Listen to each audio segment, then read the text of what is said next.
We are at the entrance of Sigiriya Rock. Getting here was quite adventurous, but I have to tell you, the whole area around Sigiriya is beautiful. There is lots of water, lots of ponds. This is the outer moat of the ancient site. Very extensive. This is the western entrance leading right towards the rock. The city was protected by ramparts in ancient times, so we're now walking on the remains of one. This is one of the viewpoints from the rampart of the western area. This is the South Wharton Garden. It included pools which are still visible, buildings, actual houses that were presumably occupied during the dry season, and waterways with shallow water and polished marble bottoms. We're going through the so-called triple entrance now. This really is the perfect bond between natural landscape and man-made landscape. These are the steps leading down to the pool of one of the water gardens, and I just saw a massive lizard swimming in the water garden. I'm not sure whether it was a lizard or some kind of crocodile, it was so big.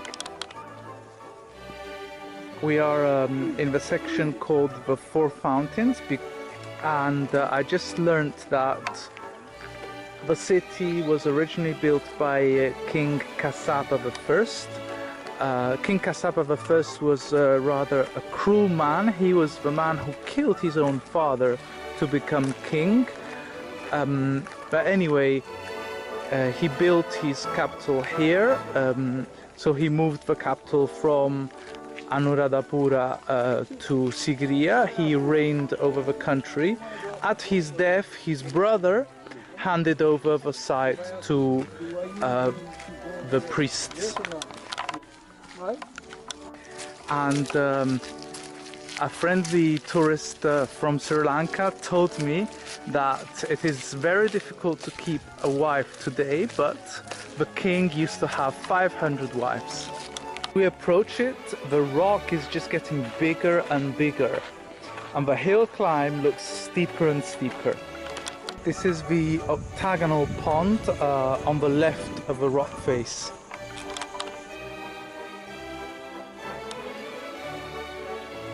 We're walking through the so-called Rock Garden or Boulder Garden. These boulders were used for building purposes. They were the foundation of part of the ancient city.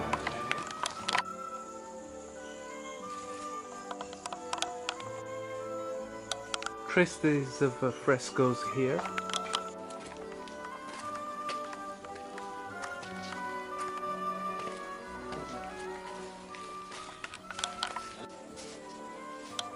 This place would be excellent to organize a vertical running event.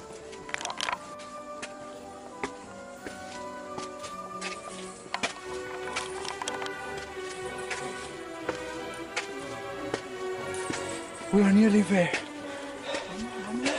10,000 steps to go. The last man to climb Sigiriya without water and without sunscreen and without sunglasses died. This is the first proper view of the forest around Sigiriya. It's actually breathtaking because it's so beautiful and because you get here out of breath. Still going up, we're entering the metal cage. That's a protection and also allows us to have a look at the frescoes or the paintings.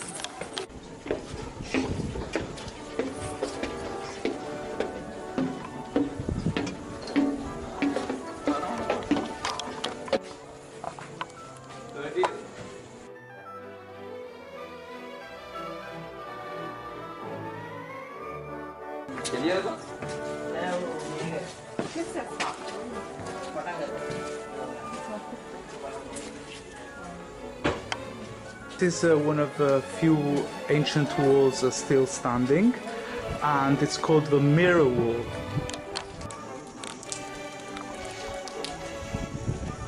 Water is raining down from the top of a rock, as you can see.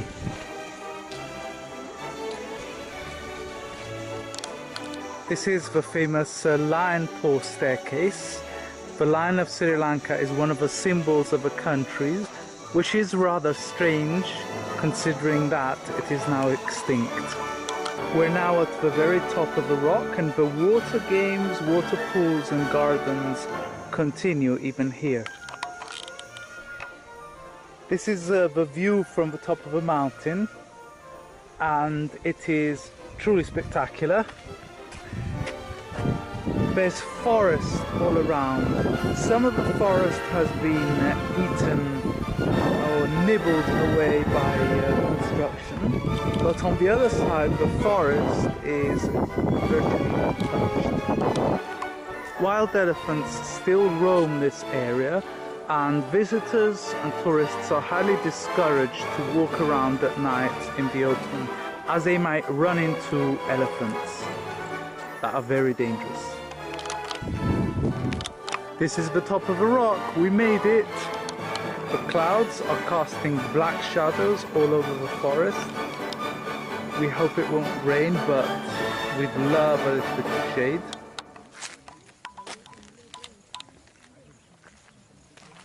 Chasing a monkey.